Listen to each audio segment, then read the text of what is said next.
Are we live? Welcome to another episode of Just My Opinion podcast. Breaking news. This just came down the news wire. Well, you can check out the full article itself. Excuse me about that. You can check the full article for yourself on cbssports.com. But basically, what's been transpiring in the past few hours is the Lakers front office has basically stated really the obvious when it's considered about the Russell Westbrook trade. The Los Angeles Lakers traded for Russell Westbrook, and a lot of people, including myself, thought that was going to be doomed from the start. Was not going to work. It didn't make the best basketball decision, and people like myself was questioning why they would make such a trade like that when there were other possible solutions to make the Los Angeles Lakers rosters better, including re-signing Alex Caruso. They were in the running for DeRozan, as well as the possibility of a Buddy Hield type trade scenario. And they didn't have to. And if you hear from Magic Johnson, because Magic Johnson echoed these same sentiments, that they could have gotten that Buddy Hield trade and wouldn't have to give up so much to get Buddy Hield. And if you look at what the roster could have been instead of what is constituted now, the Lakers could have at least been into the second round. The possibility, even if they had the injuries with Anthony Davis and LeBron James in and out of the lineup, you would think with that roster, the talent would have been a lot better, and they would have. And in my humble opinion, I felt like that roster would have easily gotten into the playoffs. But nevertheless, the Lakers went in a completely different direction, and they made the trade and pulled the lever for Russell Westbrook. Now, a lot of people were speculating who orchestrated this trade. Why would they go the Russell Westbrook route? You have several people in sports media, including social media, as well as fans, placing the blame on the Lakers front office, Rob Pelinka, Jeannie Buss. Now comes word through this article from CBS.com, and everyone knew that this was factual, that Klutch Sports, LeBron James, as well as Anthony Davis, put severe pressure on the front office to make such of a move, including as far as getting Russell Westbrook, trading for Russell Westbrook. And we all knew that. Anybody, and you didn't have to be an insider to figure it out, because the Russell Westbrook experiment, the Russell Westbrook trade, really didn't make the best basketball sense move. It didn't financially make the Los Angeles. It was the best financial decision move for the Los Angeles Lakers. If you thought that you was going to get rid of his contract next season, if you want to look at it on retrospect that way. But if you look at it for what it was and for what it was worth at that particular time, which was last year, it put them in salary cap hell. They gave up way too much, and they didn't have enough flexibility on the roster to upgrade that roster, or to at least make that roster more competitive, particularly on the second half of the NBA season of last year. So if you read the full article, I have the article in the description. The Lakers front office felt pressure from LeBron James, Klutch Sports, and Anthony Davis to get Russell Westbrook to trade for Russell Westbrook. Now, like I said earlier, this does not make any sense. This does not make any sense for the roster. I really think that, and I talked about this in several live streams, as well as several videos, how LeBron James and Anthony Davis and Russell Westbrook, they are friends, and they've been collaborating. They was collaborating last offseason, all the way through NBA free agency, and they wanted to play together. So I talked to you guys about it after the season last year, and how there could be a possibility where the Lakers, where Russell Westbrook could suit on for the purple and gold. You kept hearing articles and reports of Russell Westbrook coming home. He wants to play for his hometown, his city. You kept hearing and reading articles of how LeBron James was encouraging the fact that they could get Russell Westbrook. Anthony Davis was welcoming this move with open arms. But you also heard the Lakers front office going in a completely different direction, and this was more towards what Rob Pelinka wanted to do and what the front office wanted to do. And there was a possibility where they was going to get Alex Caruso. DeMar DeRozan was still on the table, but they just didn't want to add that extra year to his contract, and that was the sticking point between DeRozan going to the Lakers. Now, you can't blame that on LeBron. You sort of have to blame that on the front office of the Los Angeles Lakers, more notably Rob Pelinka. I would have pulled the trigger and added that additional year personally.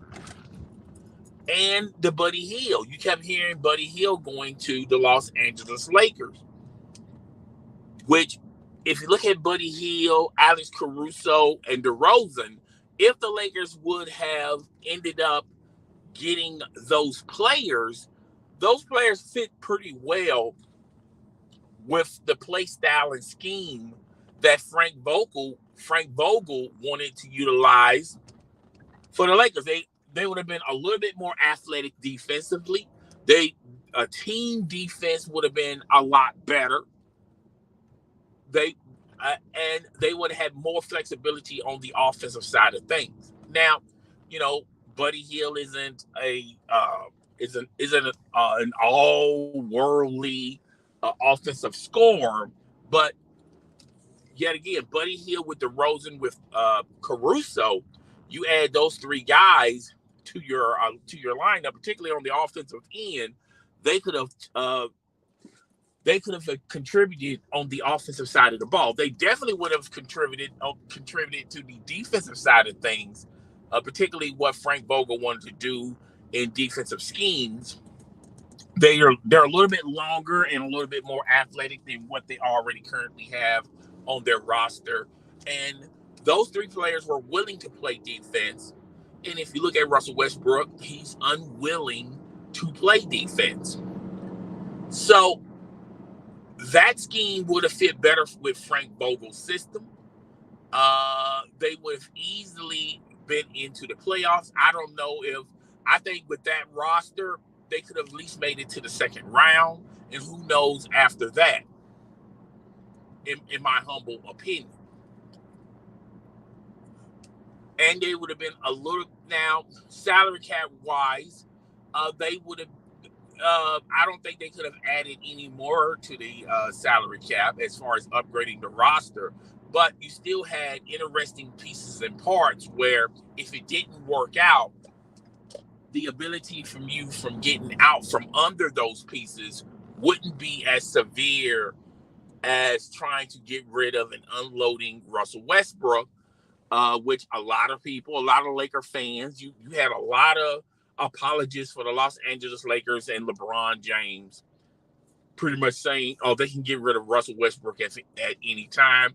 And Russell Westbrook was going to be they could easily got rid of Russell Westbrook leading to the trade deadline. That trade deadline has come and gone, and there were no takers.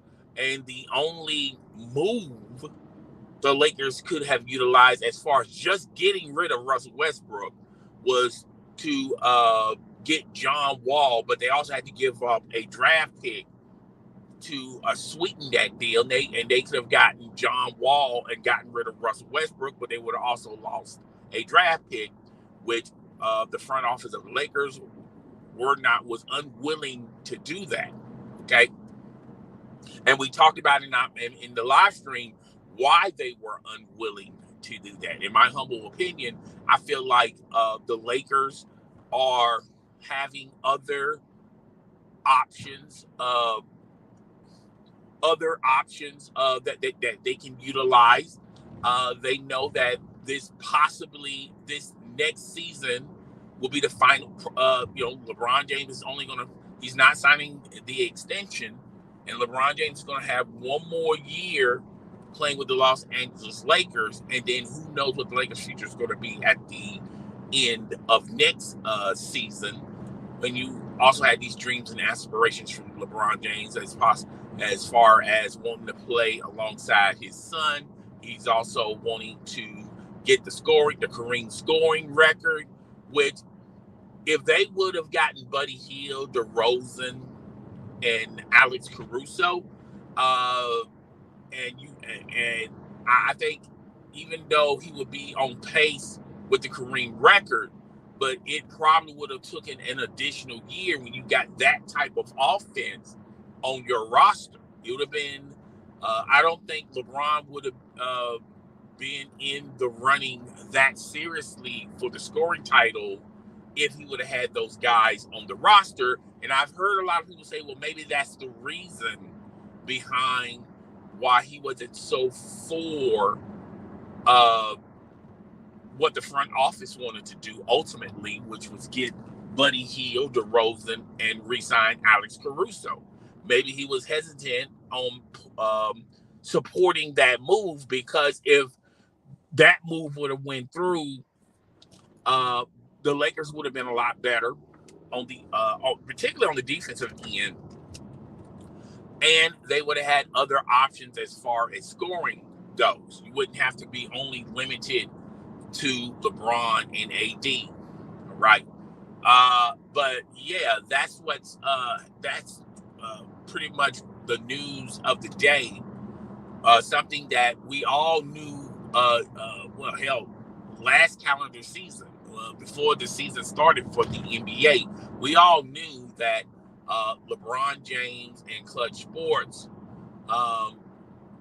wanted the Russell Westbrook trade more so than what the front office of the Los Angeles Lakers ultimately wanted to do as far as upgrading that roster.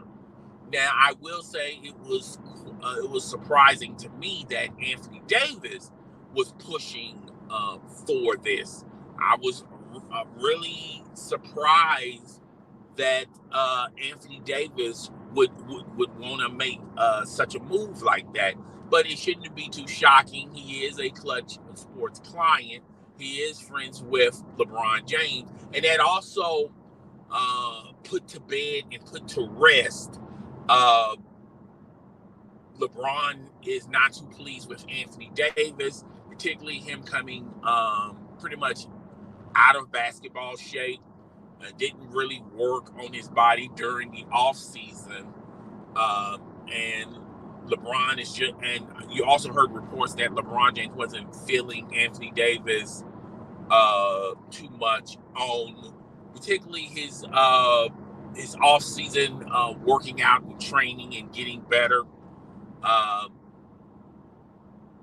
But that put to bed to that, because if you look at the timeline, and if you look at when the season was over with, all the way to NBA free agency, Anthony Davis and LeBron James, as well as Russell Westbrook, they were like buddies. They would be everywhere. So, and ultimately, they pulled the trigger as far as getting Russell Westbrook to the purple and gold. And like I said, when it was just a rumor, I told you guys I just did not see this working. It just did not make no sense. And I was going more for, at that particular time, and I didn't even include Alex Caruso, I felt like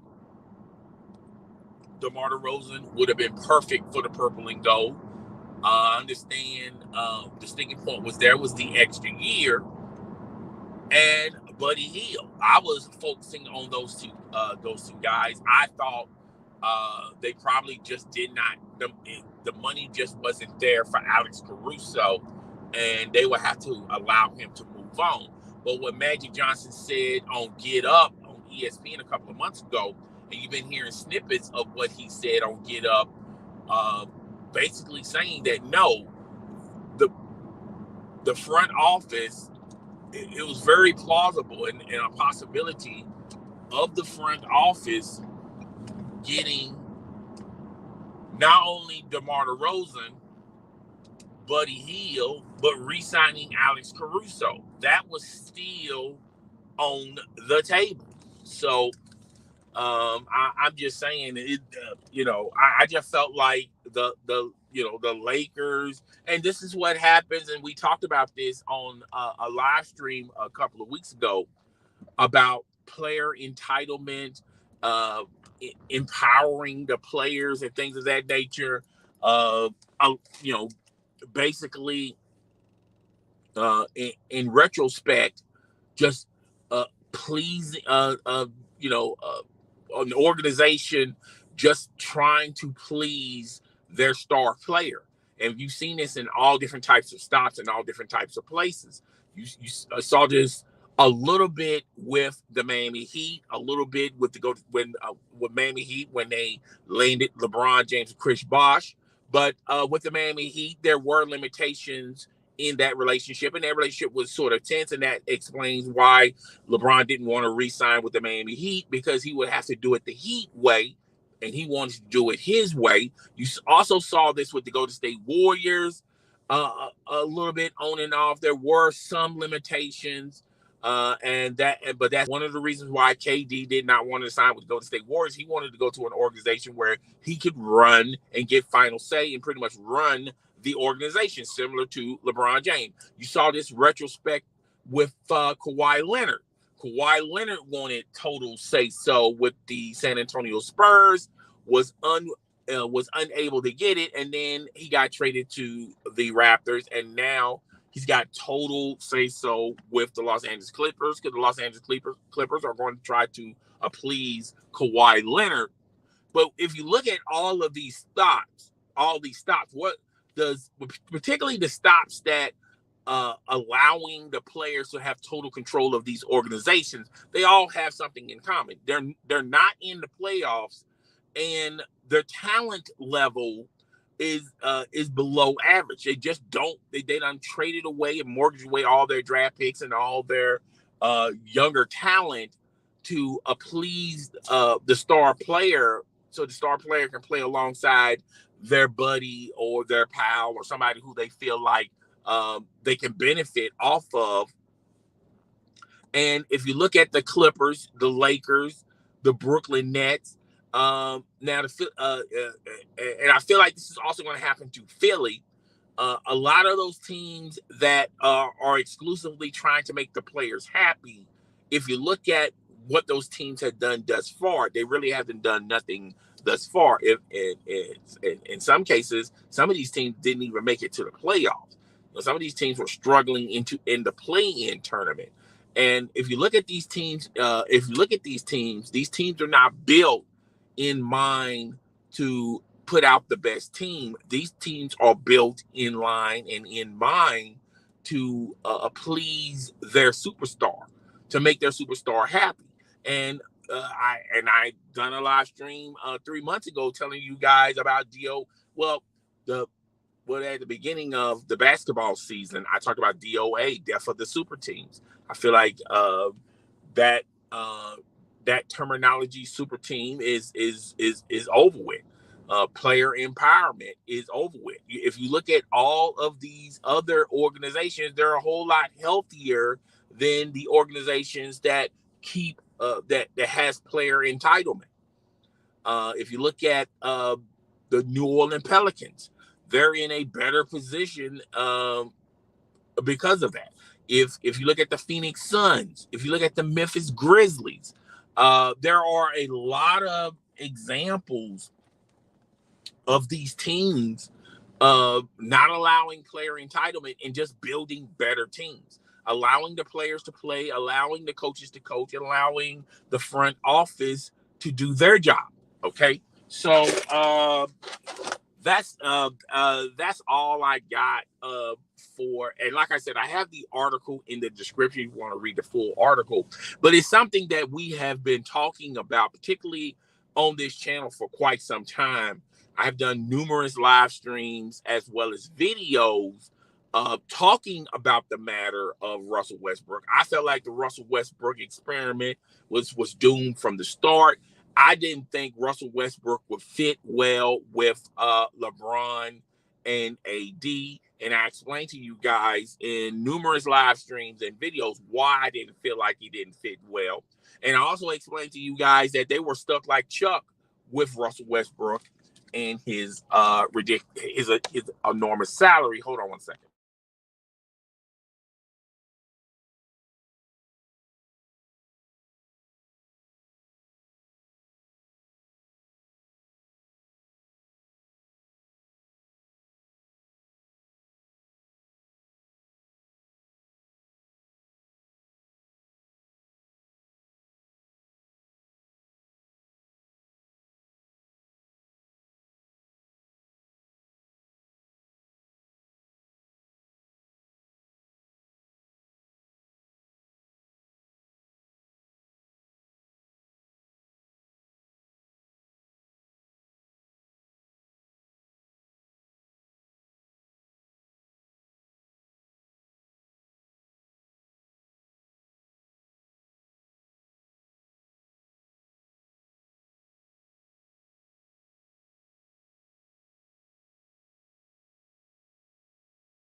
right, I'm sorry. Sorry about that.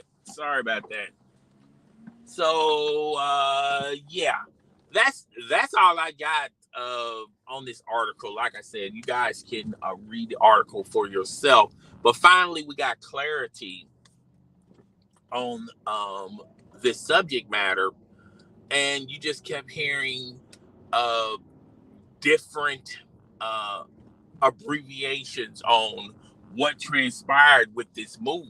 A lot of people, you kept hearing people blaming the other side. You kept hearing people talking about, well, it was Rob Pelinka that wanted Russell Westbrook. You kept hearing that LeBron James wanted Russell Westbrook. And now, finally, the front office is basically saying, no, we were pressured by LeBron James, Klutch Sports, and Anthony Davis. They wanted this move. And here's something I really didn't it didn't dawn on me until I was in the drive-through waiting for my food. But you have to ask yourself, why now? Why are they in front of this story? Because really, no one wasn't really talking about this story no more. It was like a foregone conclusion. Okay, why bring all of this up now in the middle of the playoffs? And if you look at the playoffs, we're gonna be crowning an NBA champion. Why do this on that time frame? And then the NBA season. Well, the NBA season is over with. The playoffs have begun. So why do it now?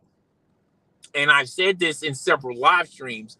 I really do feel like the next successor for the Los Angeles Lakers is probably an assistant coach or somebody that's on the bench that that's still in the running for the playoffs.